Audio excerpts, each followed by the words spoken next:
करब तोहार डायल रे जब से कोइले दिलवा घायल रे खेलिल फ्री फायर रे जब से कोइले दिलवा घायल रे खेलिल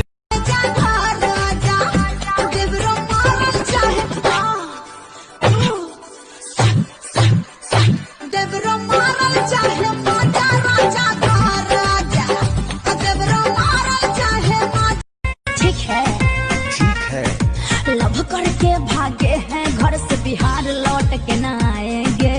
ठीक है एकदम ठीक है। घुस का पर्रा खाएंगे झारखंड में बस जाएंगे। ये वो चोला है कि जिस पे रंग चढ़े न दूजा।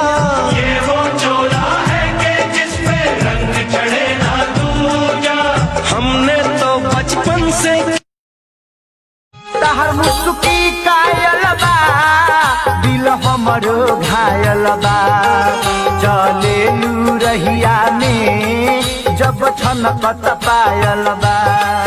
वाह क्या दर्द है तेरी आवाज में छोरे।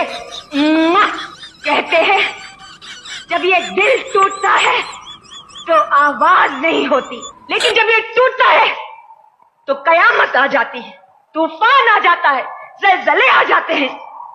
तेरी आवाज में वो दर्द है। बस रह दो, अब देर होता है। कल के हम देर कल बनी। अपने भैया को बता दीजिए अरे यादव जी को सहिया बना लीजिए।